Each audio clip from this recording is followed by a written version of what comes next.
Ça, c'est mon or. Et mon or, c'est mon argent. Voilà. Les pépettes.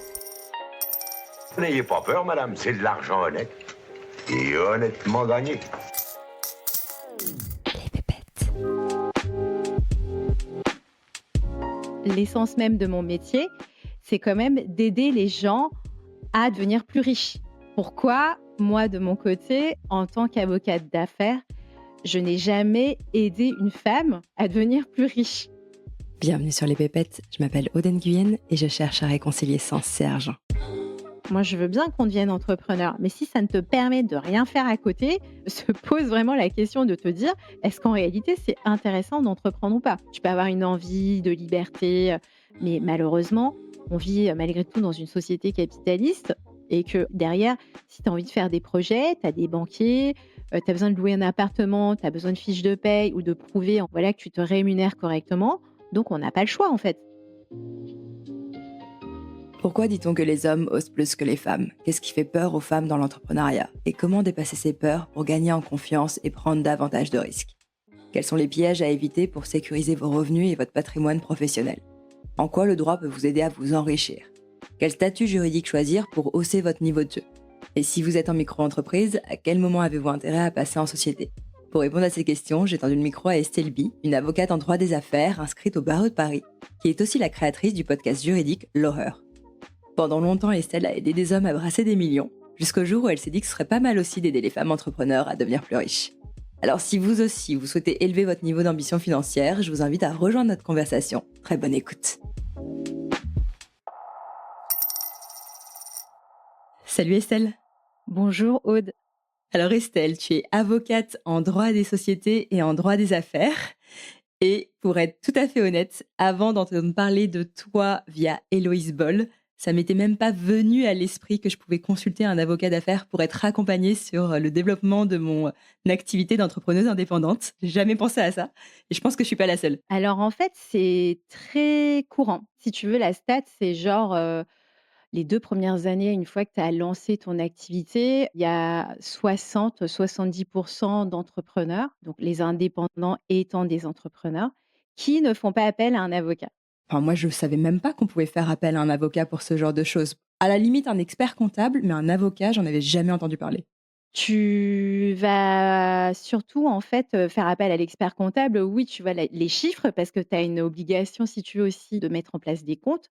Mais tout ce qui est la partie un peu juridique, les contrats, les avocats sont quand même, extrêmement recommandés. En quoi, justement, un avocat peut nous aider à développer notre activité d'indépendante? Souvent, le sujet, c'est que moi, j'ai beaucoup de freelance et de solopreneurs qui vont venir me voir et imagine, tu vas vendre des missions à un client, soit tu factures au TJM ou peu importe, en fait. L'idée, c'est d'avoir quand même une documentation contractuelle pour t'assurer d'être bien protégé parce qu'il y a des sujets, on va dire, est-ce que tu, vas payer un acompte ou pas? Est-ce qu'il y a une annulation de la mission? Est-ce que s'il y a une annulation de la mission derrière, comment tu fais pour être payé? Voilà, tout plein de choses qui va te permettre, en fait, d'éviter des impayés et surtout d'avoir un sentiment de frustration lorsque, justement, bah, tu as l'impression de trop travailler par rapport au prix que tu aurais pu négocier par rapport à ton propre client. Là, tu vois, je te donne l'exemple de freelance et de solo parce que c'est, 90 donc de ma clientèle. Mais ça peut être, autre chose, hein. Typiquement, je sais pas moi, tu vois, tu es podcasteuse, si tu as des sponsors, par exemple, ça peut aussi se négocier, en via un contrat de sponsoring. Quand est-ce que tu es payé? Est-ce que c'est à partir du moment que l'annonceur, paye? Est-ce que tu es payé en amont? À quel moment? Enfin, moi, je te parle beaucoup de la question du prix et de quand est-ce que tu es payé parce que, bah, on parle d'argent sur ton, podcast et c'est quand même essentiel, si tu veux pas te faire avoir. Donc dans tous les cas où est-ce que tu ne veux pas te faire appel à un avocat, moi, je pense que c'est quand même un indispensable pour, réfléchir à un comment tu gagnes de l'argent et de 2 comment sécuriser ta manière de gagner de l'argent. Tu accompagnes en particulier les solo-entrepreneurs et j'ai même envie de dire les solo-entrepreneuses parce que tu t'adresses particulièrement aux femmes. D'où est venue cette envie d'aider les entrepreneuses à s'enrichir grâce au droit? En fait, ça vient un peu de, ce que j'ai pu vivre moi de mon côté parce qu'en fait, j'ai l'impression d'avoir eu 1000 vies alors que tu vois, je suis pas, hyper, vieille. Mais la réalité, c'est que, en travaillant dans les cabinets d'avocats, j'ai aidé énormément d'hommes, donc souvent des entrepreneurs. Donc, sur des sujets de, création, levée de fonds, rachat de sociétés, de restructuration parce que, avec des énormes sujets, bon, bah, voilà, de renégociation de dettes. Donc ça, c'est des choses que je sais faire. Mais en fait, je me suis fait la réflexion à un moment, mais c'est extrêmement bizarre parce qu'en fait, j'ai eu extrêmement peu de femmes en face de moi. Donc je me suis dit: «C'est quand même extrêmement bizarre» parce que l'essence même de mon métier, c'est quand même d'aider les gens à devenir plus riches.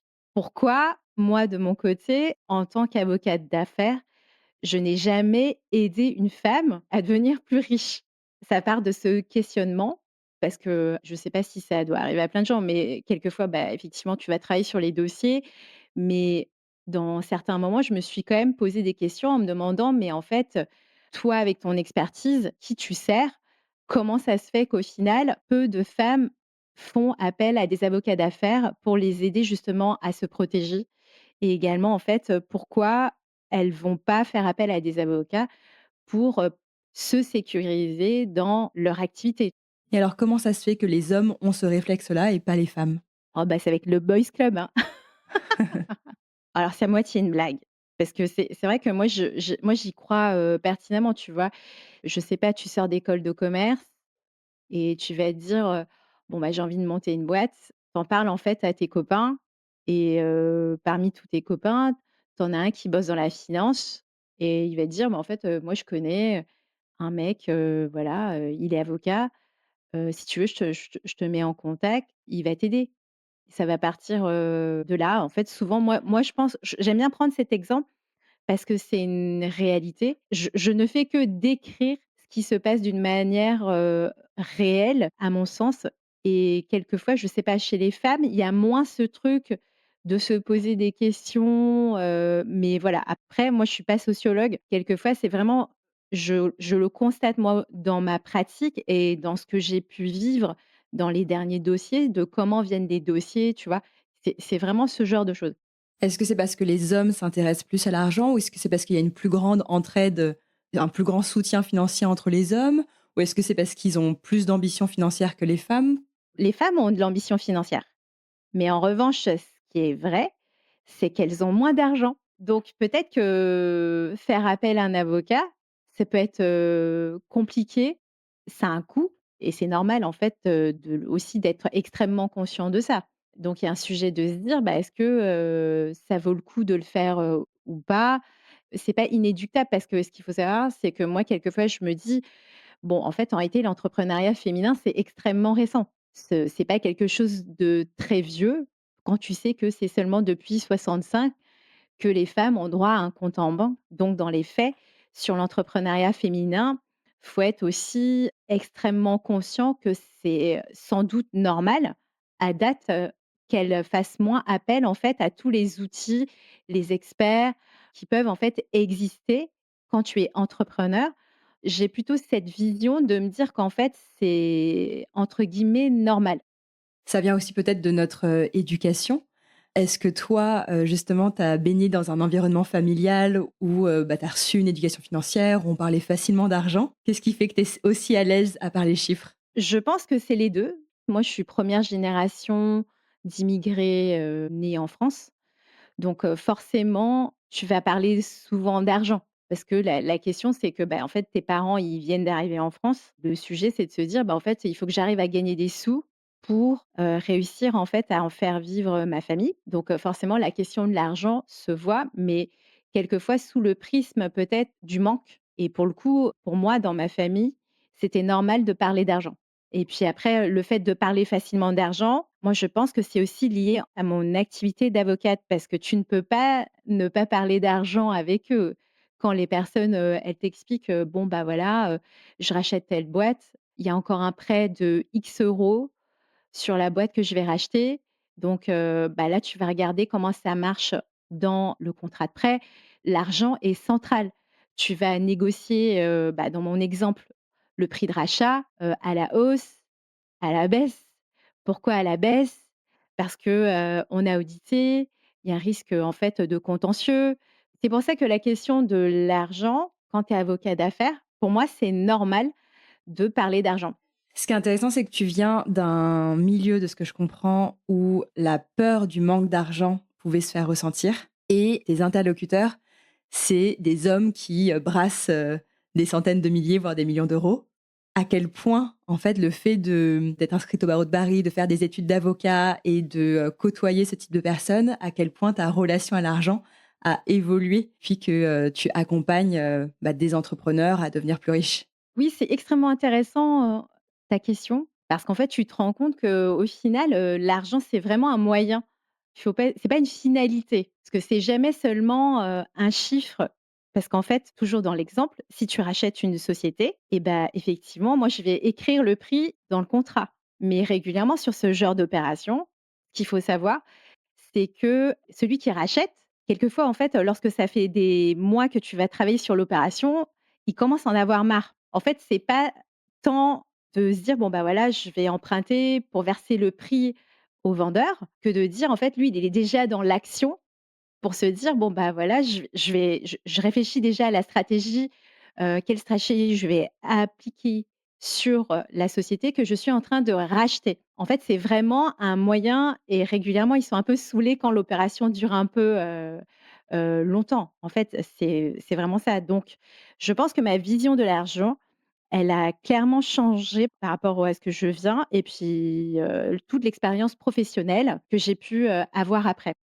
Maintenant que tu vois l'argent comme un moyen, est-ce que tu te rends compte aussi que ton état d'esprit en lien avec l'argent a évolué? C'est-à-dire que tu es peut-être passé d'un état d'esprit justement de manque, ce qu'on bon, souviens, il y a une expression qui revient, c'est de passer de l'état d'esprit du manque à l'état d'esprit d'abondance. Alors peut-être que c'est pas les mots que tu aurais posés sur, la façon dont ton état d'esprit a évolué, mais comment tu traduirais justement ce changement qui s'est opéré dans ta manière de voir l'argent? J'aime beaucoup ta question parce que c'est vrai qu'en fait, on me l'a jamais posée, mais je pense qu'il peut intéresser énormément donc d'entrepreneurs et d'entrepreneuses qui nous écoutent. Alors, je sais qu'au début, j'avais un peu de mal, tu sais, à faire des investissements pour mon activité, d'avocat parce que malgré le fait que je sois avocate, la réalité, c'est que je suis aussi chef d'entreprise, donc chef d'entreprise de mon cabinet.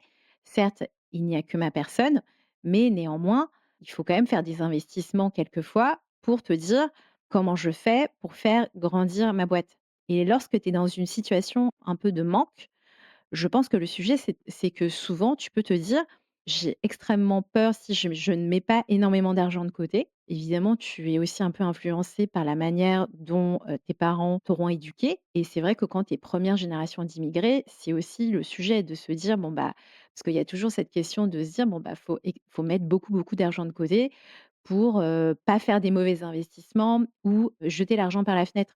Il faut pas que ce soit vain si tu veux, chaque centime que tu vas dépenser, il est important dans où est-ce que tu vas le dépenser.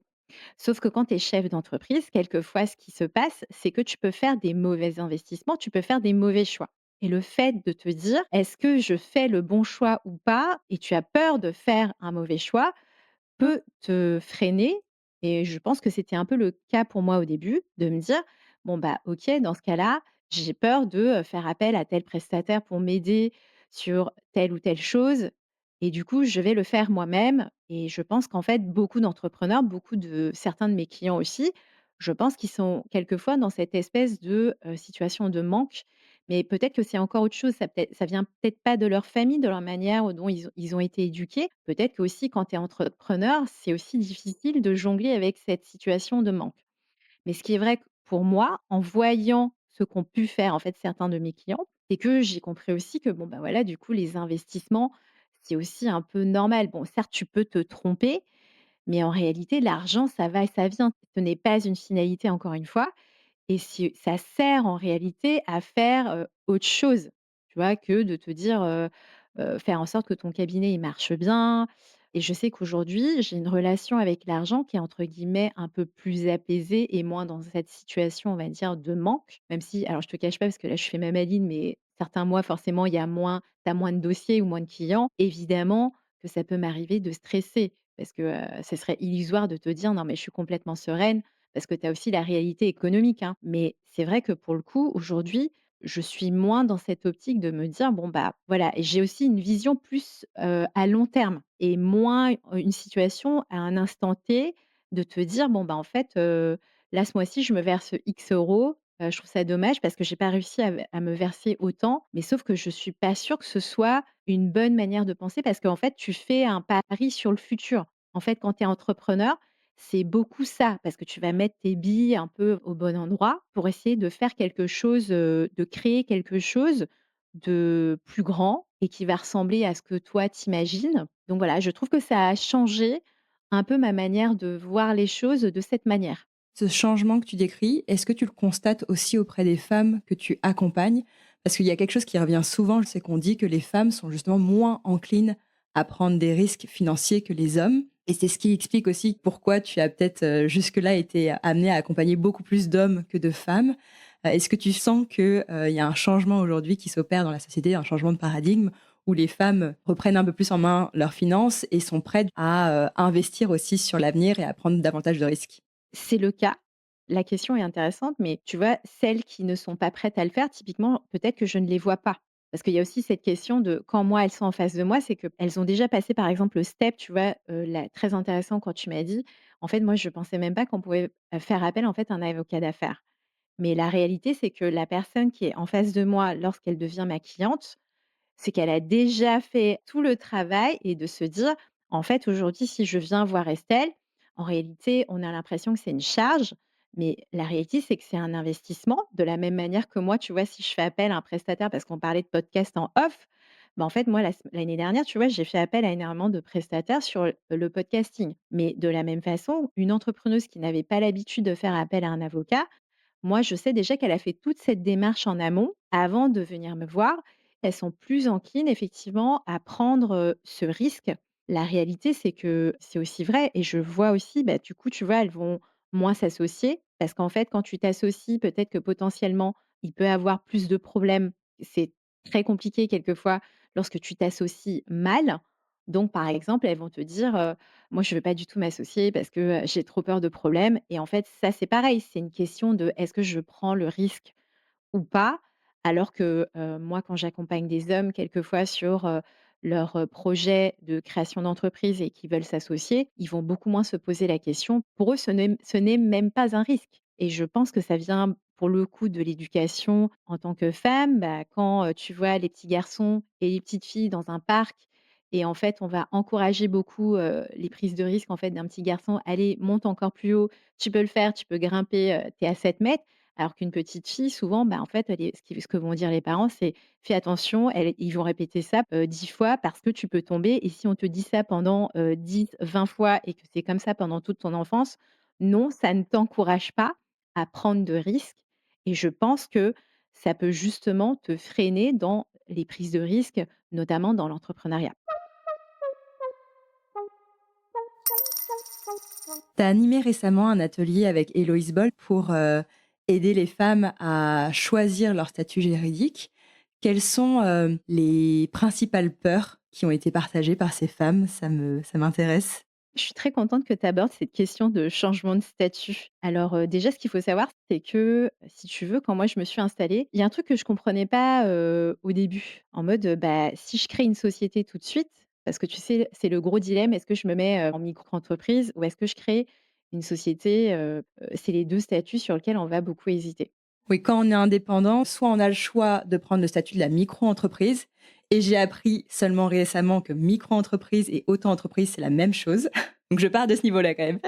Ou alors, on peut passer en société, et en général, quand on passe en société en tant qu'indépendante, on a le choix entre 2 statuts, le URL et la SASU. Alors, il y a plein d'autres statuts, hein. Ce qu'il faut savoir aussi, c'est que tu vois, par exemple, il y a les si tu fais un métier dans la créa, bah, tu peux, choisir ton statut, d'artiste-auteur, tu rentres dans les cases et en fait, tu as aussi d'autres formes juridiques, par exemple, si tu es en profession libérale, tu peux créer, ce qu'on appelle les SEL, les sociétés d'exercice libéral et en fait, il y a vraiment beaucoup, beaucoup de statuts, mais globalement, les gens qui venaient me voir, c'est exactement ça, c'est tu as d'un côté, est-ce que je choisis de me mettre en micro ou bien est-ce que je crée directement une société? Et en fait, ce que je ne comprenais pas au début, j'avais face à moi des personnes pour qui créer une société, c'était passer un step supérieur. Et en fait, moi, je comprenais pas pourquoi c'était comme ça parce que dans ma vie antérieure, tu sais, quand je travaillais que pour des hommes, créer une société, c'était, comme, aller, faire une promenade, de santé, le dimanche, parce que je me sens bien et je vais me promener. Alors que chez les femmes, la question d'être en société, c'est vraiment quelque chose qui fait extrêmement peur. Je sais pas, tu vois, il y a un truc de se dire: «Bah, en fait, ça y est». Alors souvent, ce que je voyais aussi beaucoup sur les réseaux sociaux, c'était: «Oh, c'est bon, maintenant je suis dans la cour des grands». Et en fait, je comprenais pas pourquoi parce qu'en fait, la réalité, c'est que même si, par exemple, tu es en micro-entreprise, parce qu'en fait, la micro-entreprise, c'est un statut d'entrepreneur individuel, hein. C'est donc tu es quand même entrepreneur déjà. C'est pas parce que tu es en micro que tu n'es pas entrepreneur. Donc c'est aussi ça la réalité. J'avais l'impression qu'elle n'assumait pas d'être entrepreneur. Dans ce cas-là, elle choisissait la micro parce qu'il y avait un sujet de se dire: «Aujourd'hui, je me sens pas encore légitime pour me dire entrepreneur». On attend d'atteindre, tu vois, des plafonds pour être, en société. Donc du coup, j'ai animé cet atelier avec Héloïse. Et est-ce que c'est des craintes? Alors c'est pas des craintes, mais c'est plutôt, en tout cas pour les participants, tu vois, qui étaient là, c'était vraiment de se dire de venir chercher quand même, des bonnes informations pour pouvoir bien comprendre les choses. Et là, en revanche, effectivement, c'est une réalité. Moi, les clientes que j'ai en général, s'il y a un truc que moi j'apprécie énormément, c'est que en fait, elles veulent vraiment tout comprendre. Alors soit en fait, tu as 2 profils, hein, pour, faire être très schématique. Soit vraiment, tu sais, tu as celle qui est complètement phobiques, administrativement parlant. Et là, elles vont te dire: «Non mais je veux même pas ouvrir un courrier» ou bien quand il y a les URSSAF qui m'envoient un mail, je veux pas aller regarder sur mon espace, ce qu'ils m'écrivent. Et après à côté, tu as vraiment celles, en fait, elles veulent vraiment comprendre tout ce qui se passe. Donc et c'est pas parce que justement elles sont seules qu'elles veulent pas, que moi derrière je sois là à leur expliquer comment ça marche en fait une société d'un point de vue juridique. Elles veulent vraiment comprendre. Et peut-être qui est un peu moins vrai aussi, bah, chez, certains hommes, parce qu'en fait, ils font confiance à l'expert, voilà, il y a aussi ce truc de se dire, «Bah, est-ce que je fais confiance à l'expert?» Mais la réalité, c'est que pour beaucoup des clientes que j'ai, que je trouve, pour le coup extrêmement appréciables, c'est qu'elles ont vraiment besoin de comprendre. Et le fait de comprendre, je trouve que quelquefois, ça va leur donner beaucoup plus confiance par ailleurs, de se dire: «C'était pas la mer à boire, ce sujet, Estelle, elle m'a expliqué. Je trouve que c'est pas mal, j'arrive quand même à le gérer. Je comprends très bien ce qui est en train de se passer pour moi parce que j'ai fait un changement de statut, tu m'as rassurée», tu vois? Par exemple. Et là, tu vois, je peux te parler d'une cliente, elle dépassait les plafonds et en gros, on a fait son changement de statut.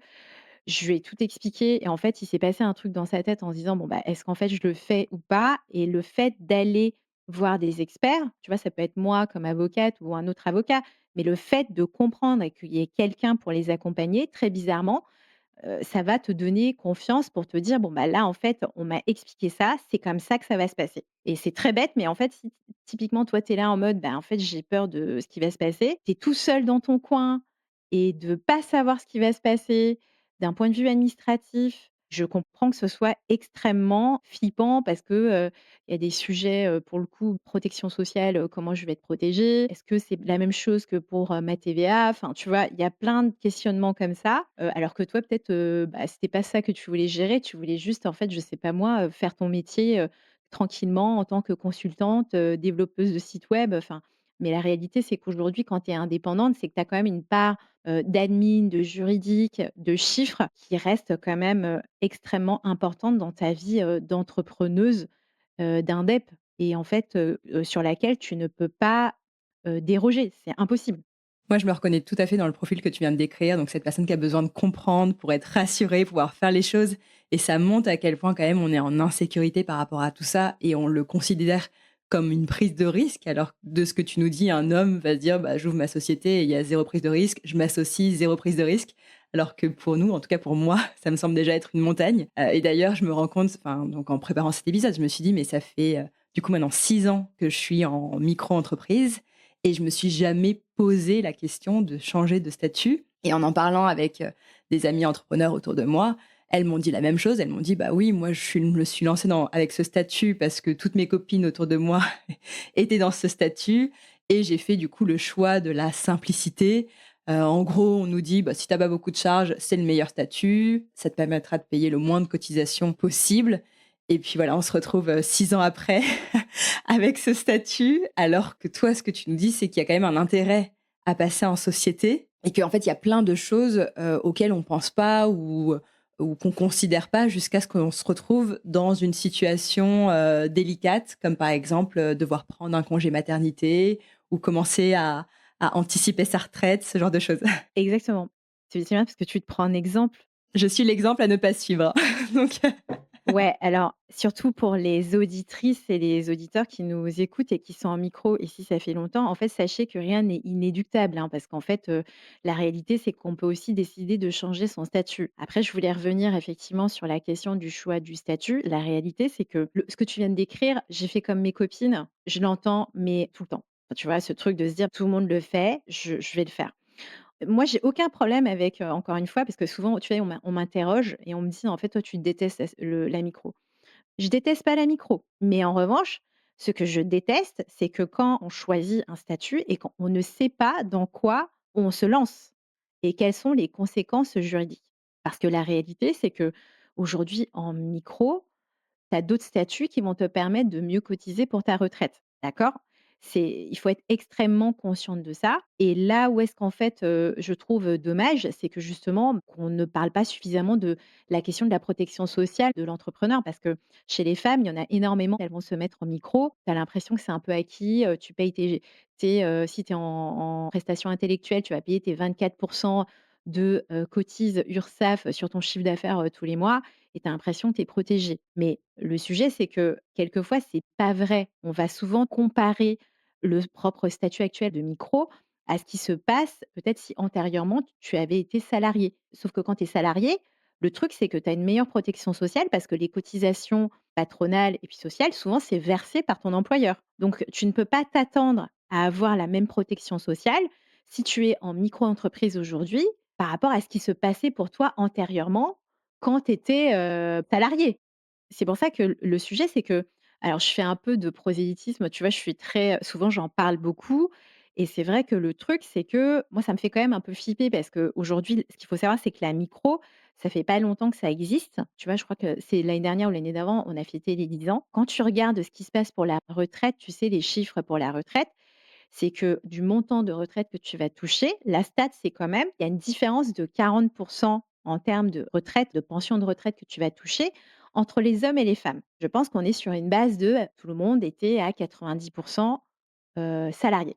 Mais qu'est-ce qui va se passer pour des jeunes femmes comme toi, comme tes copines, dans 20, 30 ans, voire plus, tu vois? Aujourd'hui, on est sur un système de micro-entreprise et que si les gens ne font pas attention à leur protection sociale, de par leur statut, et également s'ils n'ont pas d'éducation financière ou pas suffisamment pour, prendre les dispositions qui vont bien d'un point de vue privé, tu vois? C'est-à-dire, placer de l'argent, ouvrir des assurances vie, faire des investissements immobiliers, s'intéresser à la bourse. Parce qu'en fait, tu sais sans doute peut-être qu'avec ce que tu auras cotisé en tant que micro-entrepreneuse, peut-être que ta retraite sera extrêmement chiche. Donc la question de la pauvreté de la femme, elle se pose et vraiment pour le coup, en fait, moi, ça me révolte énormément parce qu'en fait, on te fait croire souvent c'est intéressant qu'on en parle, hein, mais moi, ce que je trouve aussi extrêmement injuste, c'est que souvent, j'ai des femmes en face de moi, quelquefois, elles sont en micro, elles se sont pas dit, en fait, du jour au lendemain: «Ah là là, c'est trop bien, je vais devenir entrepreneur, indep, je vais me mettre à mon compte». En fait, quand tu creuses plus souvent, c'est lié au moment de l'arrivée de la maternité et en fait, elles font ce choix parce que moi, souvent, j'ai l'impression, c'est que le monde du travail tel qu'il existe aujourd'hui n'est pas fait pour les femmes qui ont des enfants. En France, ce qui se passe, c'est que on te demande encore de rester extrêmement tard, il y a très peu d'aménagements, en temps de travail, ou bah, du coup, quand tu es à temps partiel, il y a une limitation, en fait, en termes d'avancement de carrière et ça, c'est une réalité. Moi, je m'interroge, hein, du coup, quelquefois sur l'entrepreneuriat féminin. Tu en as de plus en plus qui vont se mettre, en fait, en tant que micro-entrepreneur en disant: «Non, mais c'est bon, tu as qu'à vendre, en fait, tes, services en tant qu'indépendante et puis, bah, tu pourras faire ce que tu veux et puis même si tu veux, le mercredi, tu qu'à ne pas travailler et puis, t'occuper des enfants. Parce qu'en fait, clairement, c'était plus simple que quand tu étais salarié. Donc moi, j'ai une vision un peu plus globale de me dire: «En réalité, est-ce qu'on serait pas en train de nous jeter un peu la poudre aux yeux?» tu vois, Aude? De nous dire: «Bon, bah, voilà, tu qu'à te mettre en tant qu'entrepreneur parce que c'est la solution un peu à tout ce qui peut se faire et puis advienne que pourra, sauf que personne ne te dit qu'il faut que tu te prennes en main. Ton éducation financière, pour le coup, elle devient extrêmement importante parce que le sujet, c'est que c'est une réalité, c'est qu'en général, quand tu es entrepreneur, ta retraite est moindre par rapport à quelqu'un qui serait salarié. Si tu décides de te mettre en tant qu'indépendante, tu as intérêt à prendre en main un peu quand même tes finances personnelles, et puis surtout de savoir t'intéresser justement à tes investissements. Qu'est-ce que je fais pour ma retraite? Il y a une stat d'ailleurs que tu partages qui m'a étonnée, c'est une stat de Bouge ma boîte qui dit que 67% des entrepreneurs n'arrivent pas à se rémunérer au-delà du SMIC. Ça te montre en fait quand même qu'il y a un sujet et pourquoi c'est dangereux et là je le raccroche au wagon de la retraite parce que comme on parle de sous, tu vois, sur ton podcast et je sais que tu as aussi interviewé, des invités qui expliquent, le placement, ce genre de choses et que c'est extrêmement important. Ce qu'il faut savoir, c'est qu'aujourd'hui si, il y aura sans doute des réformes, sur la retraite, hein, on est d'accord? Mais ce qu'il faut savoir, c'est qu'aujourd'hui, si tu ne te rémunères pas suffisamment, tu te retrouves avec une retraite chiche. Parce que comment ça marche? C'est que, il faut que tu aies cotisé le bon trimestre de retraite. Et après, le système de retraite se calcule sur tes 25 meilleures années. Donc, tu as intérêt à bien te rémunérer. Parce qu'en fait, ce qui se passe, c'est qu'on prend, globalement, on prend 50% de tes 25 meilleures années pour calculer le montant de ta pension de retraite. D'accord? À date, ça fonctionne encore comme ça parce que grossièrement, parce qu'en fait, le sujet, c'est de se dire, il y a pas d'uniformisation parce que c'est tout le débat sur la retraite qui va avoir, en fait, dans les prochains mois et dans les prochaines années. Donc ce qui est sûr, c'est qu'il faut essayer de se rémunérer extrêmement bien pour être sûr d'avoir une retraite à minima confortable. Sinon, le problème, c'est que tu te retrouves à être, tu un risque de précarité qui est, beaucoup plus fort et donc plus dépendant de ton conjoint et puis en fait, qui peut basculer, dans des situations de violence économique et ça, c'est une réalité. Mais donc si on résume, pour toi, la raison pour laquelle tu remets en question ce statut de micro-entreprise, c'est parce que quand on est sous ce statut, on cotise beaucoup moins que lorsqu'on passe en société. Qui dit plus de cotisation sociale dit plus de protection sociale et donc d'être protégé si on se retrouve à être en congé maternité ou alors avoir une meilleure retraite à la fin. Mais moi qui ai maintenant reçu une éducation financière, je me dis, mais en fait, est-ce que j'ai pas quand même intérêt à cotiser le moins possible et à placer cet argent, ce différentiel, sur des produits d'investissement qui vont me permettre de me fructifier mon capital, de me construire un patrimoine et d'utiliser à terme cet argent pour me payer moi-même mon congé maternité ou ma retraite. Alors c'est une bonne question parce qu'en fait, le problème c'est que je n'ai pas de boule de cristal et je ne sais pas en fait en réalité quelles vont être, en fait, ces réformes. Alors ce qu'il faut savoir c'est que tu as dû sans doute le remarquer, mais depuis là on est, fin janvier au moment où est-ce qu'on enregistre, mais tu sais, au niveau des URSSAF, ils ont augmenté, tu sais, les taux. Maintenant, je suis à 25% et 26% l'an prochain. Exactement. Ils ont quand même conscience de ce truc, en fait, de se dire: «Bon, bah, d'accord, il y a une problématique de cotisation, donc c'est pas pour rien qu'on vous augmente aussi, de cotisation». Parce qu'il y a aussi un sujet de répartition et en fait, moi, je suis plutôt de la team, tant que tu ne sais pas ce qui se passe, en fait, on applique il faut avoir un comportement pour la loi ce qui se passe pour la loi actuellement. Donc c'est-à-dire que dans les faits, on essaye de bien se rémunérer parce qu'en fait, c'est encore ce système de calcul qui est fait. Une fois que j'ai dit ça, bah, ça ne t'empêche pas de faire les 2. Si tu arrives à cotiser comme il faut, parce qu'en fait, en gros, pour te la faire simple, bon, bah, en gros, il faudrait avoir un statut d'assimilé salarié au sens de la sécurité sociale et qui te permette d'avoir une retraite complémentaire. Donc, c'est-à-dire quand tu es présidente de SASU, dans ce cas-là, oui, tu vas cotiser pour une retraite complémentaire, comme peuvent le faire les salariés de manière, classique. La contrepartie, c'est que ta rémunération est particulièrement chargée au niveau des URSSAF. Il faudrait réussir en fait à faire les 2. Donc le meilleur des statuts, c'est ça et puis versus après, bah, si tu arrives à te verser une bonne rémunération, toujours, placer ton argent parce que comme tu as reçu tellement de gens, sur ton podcast et que tu es hyper intéressé par le sujet, donc oui, il faut continuer à faire ça. L'un n'empêche pas l'autre. Voilà, exactement. Et puis en fait, quand tu réfléchis, parce que s'il y a des gens qui nous écoutent et qui sont aussi salariés, c'est la même chose en réalité, parce que on ne sait pas ce qui va se passer au final. Parce que, est-ce que, vu qu'on est sur plutôt un système d'allongement de la retraite, il y a quand même un intérêt, de toute façon, de s'intéresser aux finances personnelles et de te dire à un moment, si à partir de maintenant, je commence à mettre de l'argent de côté et puis je m'intéresse à la bourse ou à autre type d'investissement, ça peut me permettre de pas travailler jusqu'à 67 ans et je pense que c'est d'une manière générale.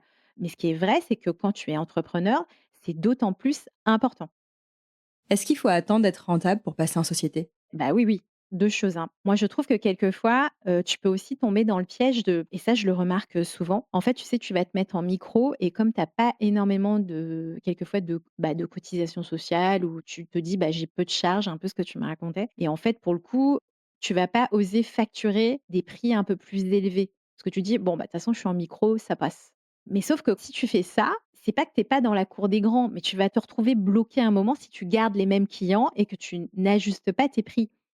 Moi, je pense qu'il faut plutôt réfléchir dans l'autre sens avant de fixer tes prix. Parce que la vraie question à se poser, c'est moi, en tant que rémunération nette, j'ai besoin de combien aujourd'hui tous les mois et de par rapport à cette rémunération, je vais payer combien d'URSSAF? Combien ça va coûter à ma boîte?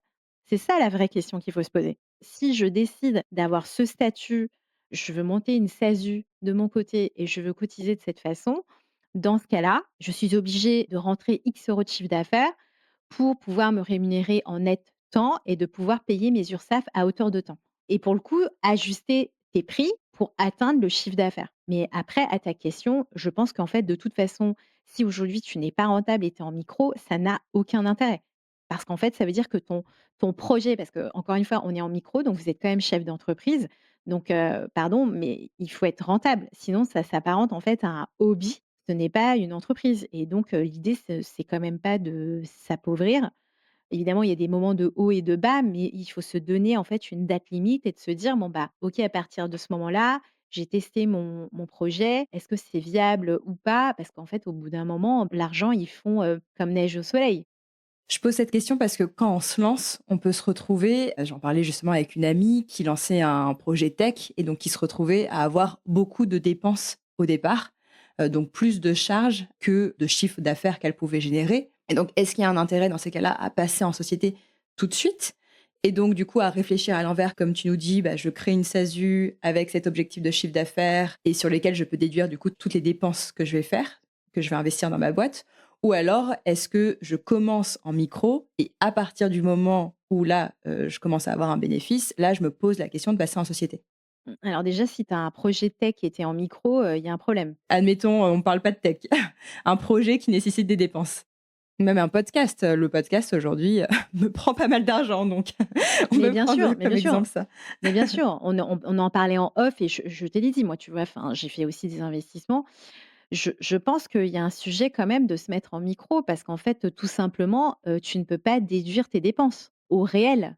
Donc si ça se trouve aujourd'hui parce que pour calculer ton résultat fiscal à la fin, on applique, de manière fictive un abattement forfaitaire de charges. On considère que c'est un truc à la louche pour justement éviter d'avoir toutes ces obligations de comptable, de garder toutes les facturettes et voilà. Pourquoi justement on applique un abattement forfaitaire? Parce que quelquefois, justement, ça peut être plus avantageux. Parce que tu vois, imaginons, prenons ton exemple parce que si tu es en prestation, de service, prestation intellectuelle, on va t'appliquer un abattement forfaitaire à hauteur de 34 de ton chiffre d'affaires. Si tu as vraiment très peu de charges et qu'au final, tu le calcules, le montant de tes charges, il s'élève à 22, c'est beaucoup plus intéressant d'un point de vue fiscal d'être en micro, d'accord? Parce que tu vas venir payer moins d'impôts sur le revenu. Pardon, je te coupe parce que moi, quand je paye aujourd'hui mes cotisations sociales, je paye 25 sur mon chiffre d'affaires. Il n'y a pas d'abattement qui s'applique. On parle de 2 choses différentes. Moi, je te parle des impôts. Toi, tu me parles des cotisations. Clairement, il n'y a pas d'abattement forfaitaire. Tu me parles de l'impôt sur le revenu.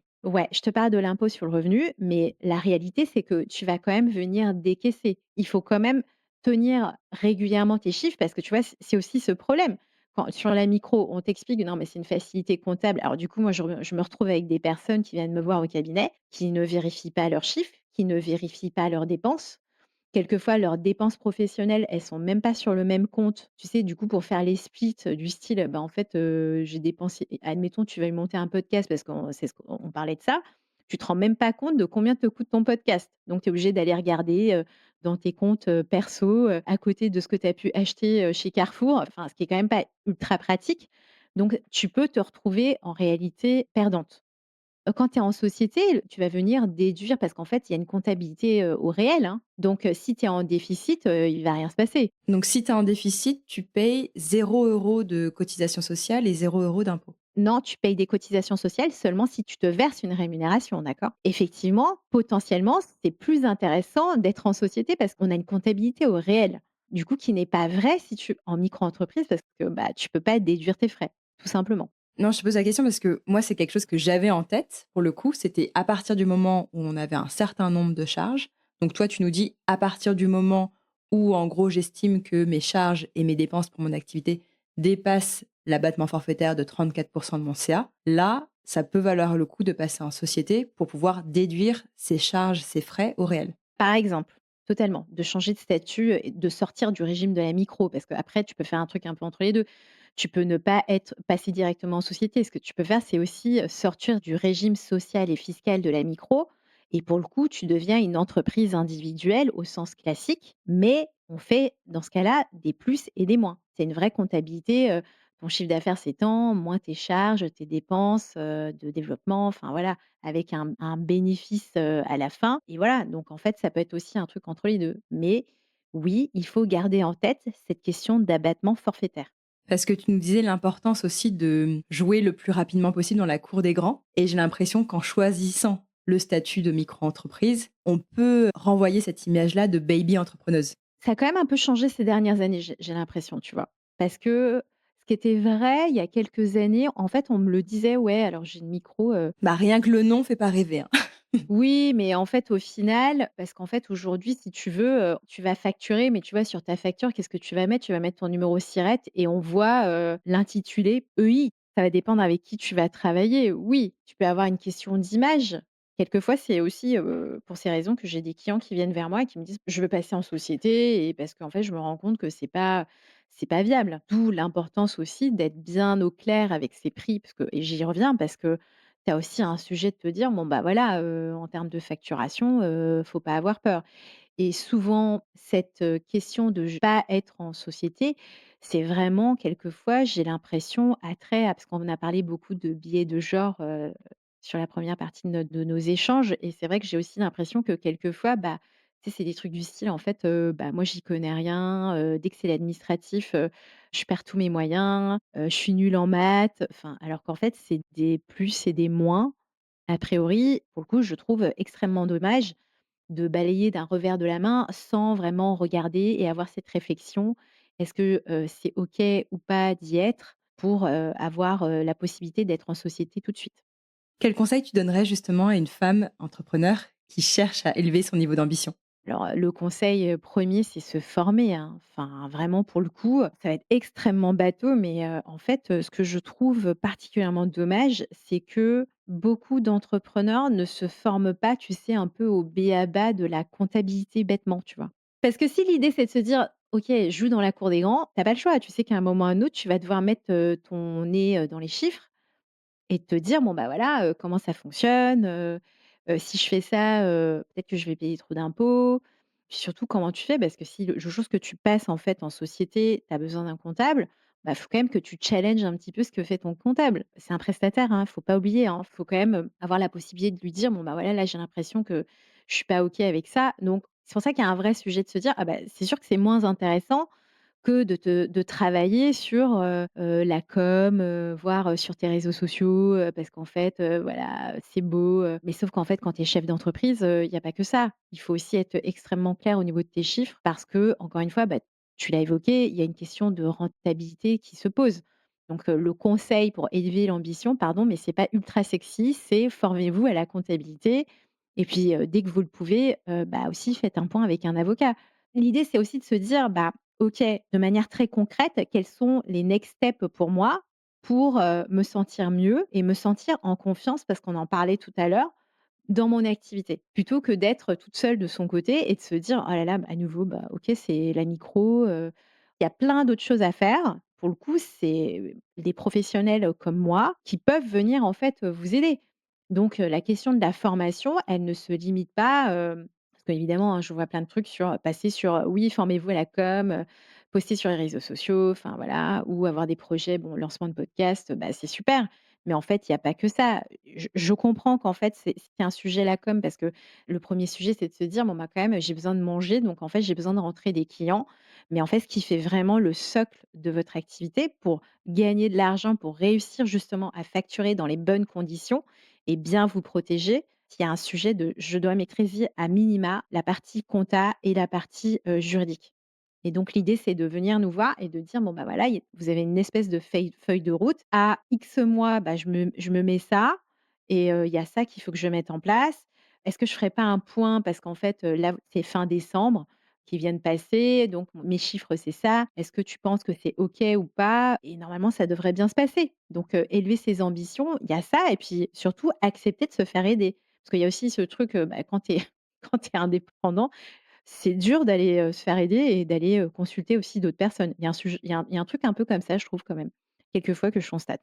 Mais je reviens sur cette stat que je te partageais tout à l'heure, 67% des entrepreneurs ne gagnent pas au-delà du SMIC. J'imagine aussi qu'il y a beaucoup d'entrepreneurs qui se disent: «Bah, en tout cas, tant que je ne fais pas un minimum de chiffre d'affaires, c'est pas pour moi ce genre de service. Je ne vais pas consulter un professionnel du droit tant que j'ai pas atteint un certain niveau de chiffre d'affaires». En gros, ce genre de service va être réservé soit à des personnes qui ont des ambitions financières élevées ou alors qui font déjà un gros chiffre d'affaires. Pour moi, c'est 2 choses. Tu vas te retrouver avec des personnes, bizarrement, en fait, tu vas, acheter des coachings, des programmes qui vont te coûter, 3 000 €, 4 000 €, voilà, peu importe. Mais en fait, une consultation chez un avocat, ça n'atteint pas ce prix. Il faut être extrêmement conscient que ça va te coûter sans doute, 10 fois moins cher. En revanche, tu sors de la consultation, ça prend 1 heure et demie.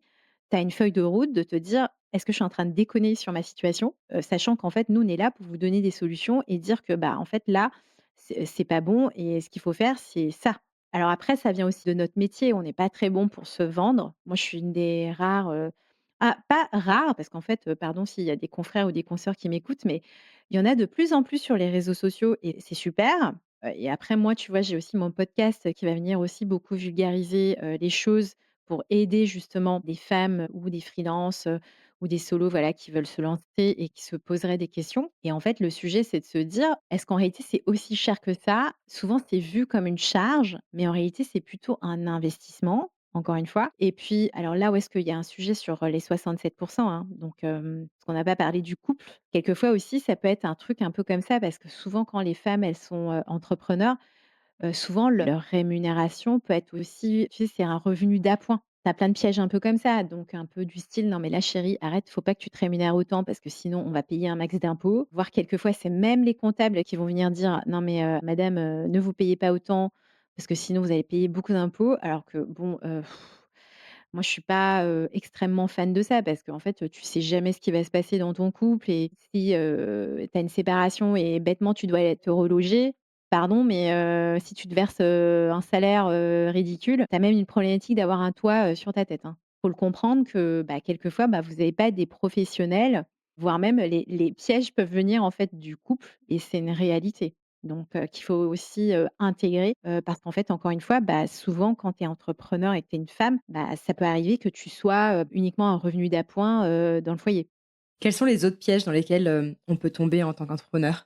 C'est intéressant parce que, tu vois, je parlais du couple.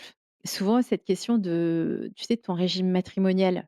La question se posait beaucoup moins quand moi je conseillais les hommes. En gros, voilà, bah, en fait, on crée une société et va se poser la question: «Vous êtes mariés? Oui, bah, c'est quoi votre régime? Est-ce que vous avez un contrat de mariage? Oui, non». Du coup, on leur disait: «Bon, bah, voilà, bah, faudrait passer en séparation de biens parce que sinon, voilà, en cas de divorce, la moitié de la valeur, en fait, de votre société peut potentiellement revenir, en fait, à votre, futur, ex». Les choses se faisaient de manière assez smooth et en fait, dans 99 des cas, ils allaient chez le notaire pour, changer. Et chez les femmes, c'est moins naturel, tu vois? Elles vont quand même se poser des questions en mode, bah, en fait, est-ce que bon, concrètement, là, je gagne très bien ma vie, et je me rends compte aussi, que, mon mari, il s'occupe beaucoup des enfants, tout ce qui se passe dans le foyer. Mais là où est-ce que, par exemple, ça peut être un piège et c'est vrai, c'est que typiquement, bah, tu sais pas comment ça fonctionne et le jour où est-ce que tu divorces, même si tu as énormément de trésorerie dans ta boîte, bah, en fait, tu te rends compte que la boîte en valeur, elle ne t'appartient pas à 100. Elle appartient de moitié à ton, conjoint, que tu as envie de quitter. J'ai envie de te dire, c'est un peu dommage. Moi, j'ai eu une ou 2 personnes comme ça qui sont venues et tu peux pas faire grand chose dans ce cas-là parce qu'en fait, il y a une question de chronologie dans ce qui se passe et qui est extrêmement, réelle. Et après les pièges, c'est, bah, aussi, bah, est-ce que c'est un revenu d'appoint ou pas? Est-ce qu'en réalité tu t'appauvris pas? Parce qu'en fait, si dans les faits, tu arrives pas à dédier du temps à ton activité, tu travailles que 3 jours sur 5 dans la semaine parce que tu dois t'occuper, tu pas de place en crèche.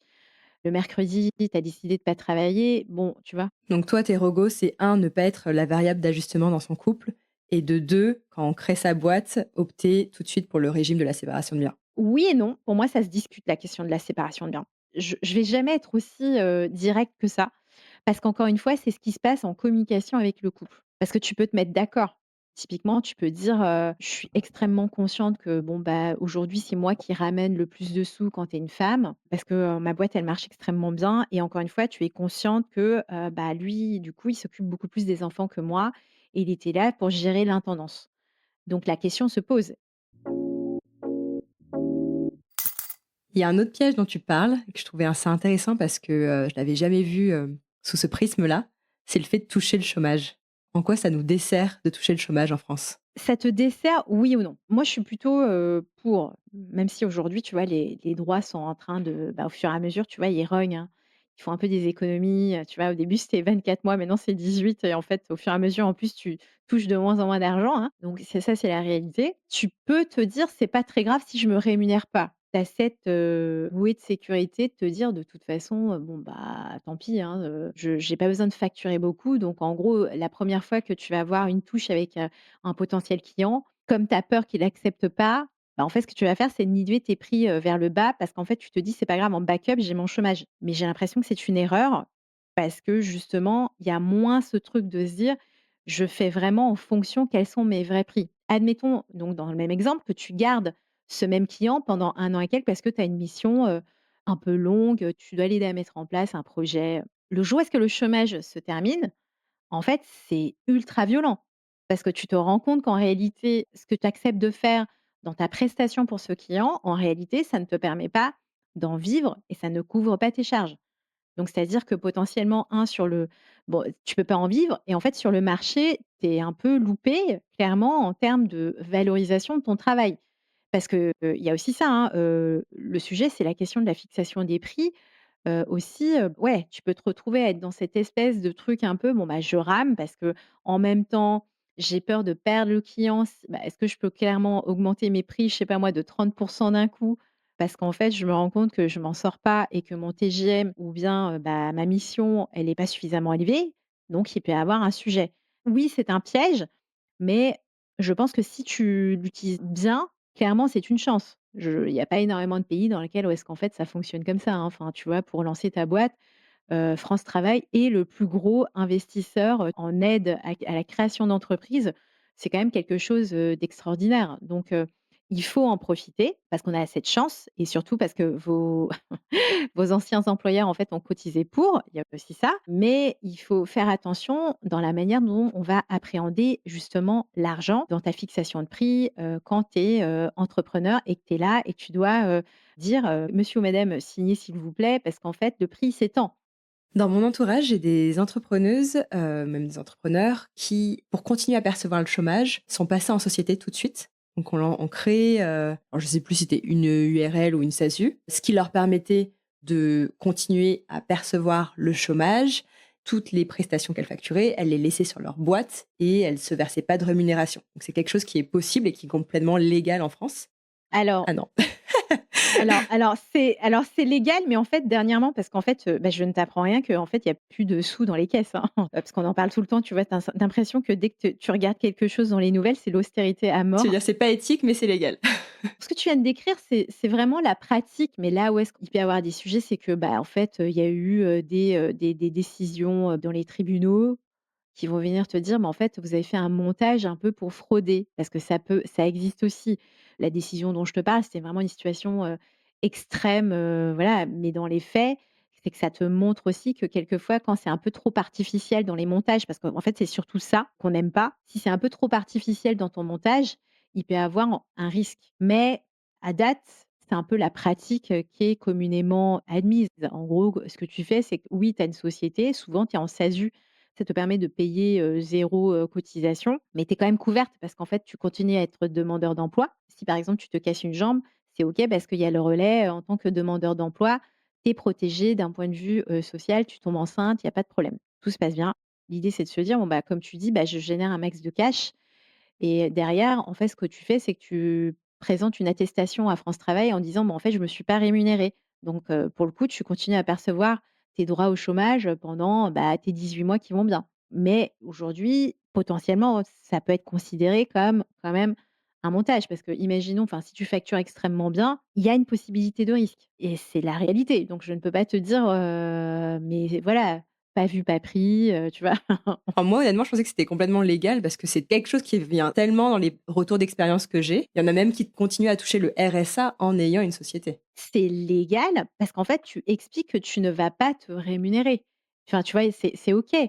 Mais comme c'est toi et toi-même, mais c'est vrai parce que l'argent, tu ne le touches pas. C'est la société est une personne à part entière, à côté. Mais il faut aussi être extrêmement conscient à quel point c'est artificiel en réalité. Parce qu'en fait, bon, bah, tu as plus de chômage derrière, tu te verses beaucoup, beaucoup de sous. Bon, bah, oui, il y a quand même un sujet de se dire à quel point ça peut être artificiel. Potentiellement, il peut avoir un sujet. Donc moi, quand j'ai des clients qui viennent me voir, en fait, je leur explique qu'il y a ce risque, mais souvent comme c'est un peu la pratique, les gens, voilà, se disent: «C'est pas très grave, je vais quand même le faire». Mais il faut être conscient qu'il y a eu des, décisions quand même. Bon, bah, donc ça te montre quand même que on essaye quand même de faire un peu attention sur ce sujet-là. Mais c'est la pratique, hein. Je suis d'accord avec toi, Aude, donc ce que tu me décris, ça me choque pas plus que ça. Et pour autant, ce que tu disais, c'est qu'en étant en SASU, donc c'est plus intéressant d'être en SASU parce que si tu ne te rémunères pas, tu payes zéro de cotisation sociale et pour autant, tu bénéficies quand même de la protection de la SASU. Tu bénéficies de ta protection en tant que demandeur d'emploi. C'est pour ça que c'est extrêmement important, le jour où est-ce que tu sors de la liste de demandeurs d'emploi, de te verser une rémunération. Tu peux te retrouver dans cette espèce de truc un peu à la con, hein.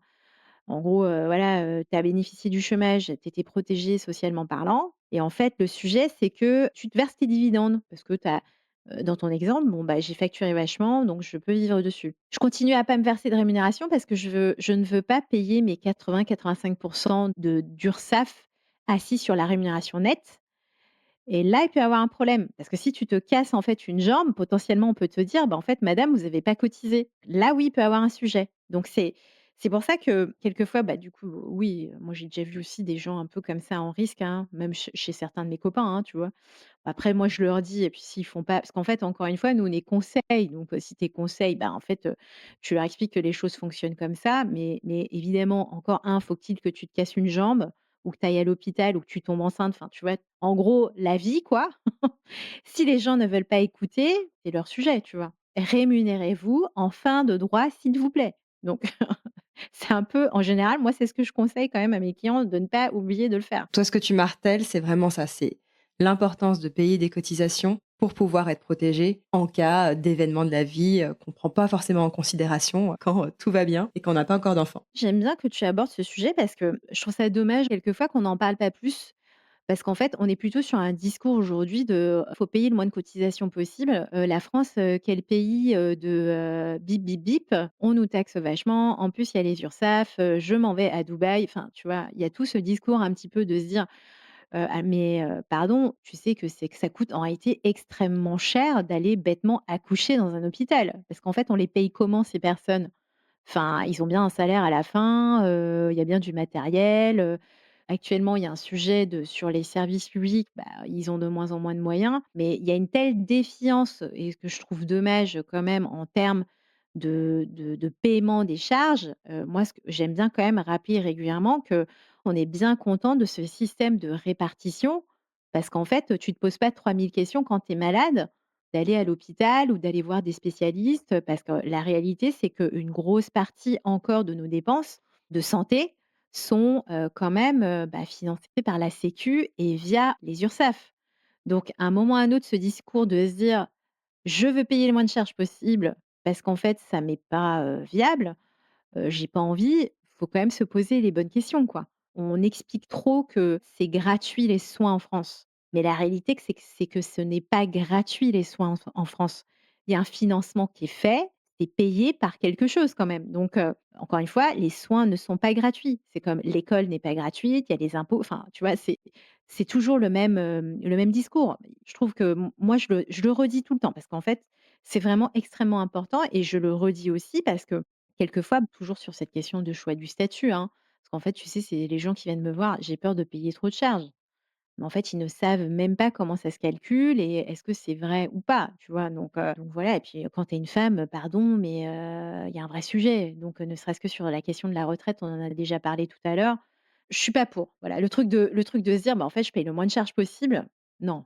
Donc les gens qui viennent avec cette volonté d'optimiser financièrement et de payer le moins de cotisations possible, en fait, toi, tout l'enjeu, c'est d'arriver à placer le curseur entre les cotisations qu'il est nécessaire de payer pour être protégé et cet optimum financier qu'on recherche toutes et tous plus ou moins. Oui, parce que et là, tu viens de très bien décrire, en fait, nous, c'est tout le métier qu'on peut faire en tant qu'avocat, parce que tu vois, par exemple, peut se poser aussi la question, mais sur la partie, fiscalité, est-ce qu'il faut que je mette en place une holding ou pas mettre une holding, tu vois? Ce genre de choses. Moi, j'ai pas de problème que les gens viennent me dire ça, mais en fait, il faut juste être sûr dans quoi on s'engage et de se dire: «Bon, bah, je suis conscient que ça fonctionne comme ça».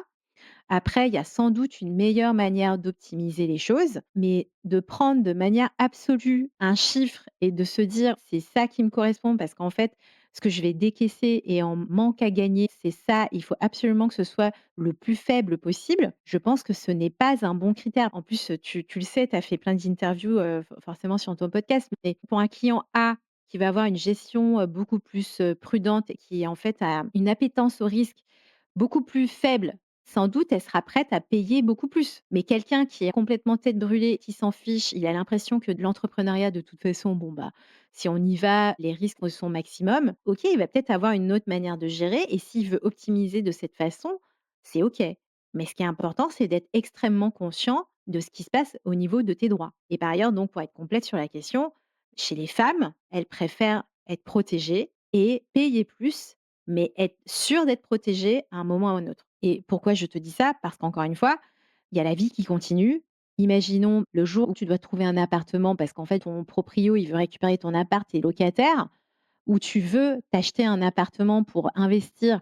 Je t'assure qu'il vaut mieux se rémunérer, hein. C'est pour ça qu'encore une fois, les gens qui veulent pas se rémunérer, attention, il faut payer des charges. Voilà, faut partir du principe que se rémunérer, c'est aussi OK. On n'est pas là quand tu es entrepreneur, on n'est pas là à chercher à tout prix à payer le moins. Je comprends l'optimisation, mais dans les faits, il faut quand même se rémunérer pour toutes ces raisons de se dire: «Bah, voilà, derrière, s'il m'arrive une guigne, il y a des changements dans ma vie, je sais pas moi, je me sépare, je dois racheter, la moitié de la maison en fait à mon ex, parce que ça aussi, tu vois, c'est arrivé chez une de mes clientes. Il y a une question de comment je fais. Donc dans tous les cas, il faut se rémunérer. Et c'est des points qu'on a tendance effectivement à oublier. Enfin, ce point-là, le point de l'emprunt immobilier. Si demain j'envisage d'acheter ma résidence principale et que j'ai besoin d'aller faire un prêt bancaire, mon banquier, du coup, va regarder effectivement ma rémunération. Et donc, si je suis en société, je vais avoir beaucoup plus de chances d'obtenir ce prêt, d'avoir ce crédit, que si je reste en micro. Ouais, alors ça, c'est une vraie réalité, hein, parce que moi, j'ai eu aussi des clients qui, voilà, enfin, tu vois, le cas un peu classique, tu as un couple, ils sont tous les 2 freelance. Là, tu as envie d'acheter une maison parce qu'en fait, en micro, tu gagnes, voilà, parce que les plafonds étant assez élevés. Mais en fait, chez plein de banquiers, ça passe pas. Parce que c'est la réalité, tu n'as pas de bilan. Ça les saoule de regarder, tu vois, OK, même si tu utilises une appli du type, Indy, tu regardes ton grand livre, ils vont pas regarder les choses. Parce qu'en fait, la réalité, c'est qu'ils ont des cases. Ils te demandent, tu sais, comme une checklist: «Bon, OK, vous êtes indépendant, vous devez me présenter ça, ça, ça, ça, ça, ça, ça». C'est pour ça que c'est aussi un truc de se dire: «Moi, je veux bien qu'on devienne entrepreneur, mais si ça ne te permet de rien faire à côté», se pose vraiment la question de te dire: «Est-ce qu'en réalité, c'est intéressant d'entreprendre ou pas?» Tu peux avoir une envie de liberté, mais malheureusement, on vit, malgré tout dans une société capitaliste et que derrière, si tu as envie de faire des projets, tu as des banquiers, tu as besoin de louer un appartement, tu as besoin de fiches de paye ou de prouver, voilà, que tu te rémunères correctement. Donc on n'a pas le choix, en fait. Donc il faut quand même jouer en fonction des règles du jeu, de ce qu'on nous impose, à mon sens. Donc d'où la rémunération qui est quand même importante. Alors évidemment, tu peux avoir des mauvaises années parce que, c'est aussi le sujet, parce qu'il y a quelquefois comment tu fais? Tu as quand même des mauvaises années. Ça, c'est juste le risque entrepreneurial.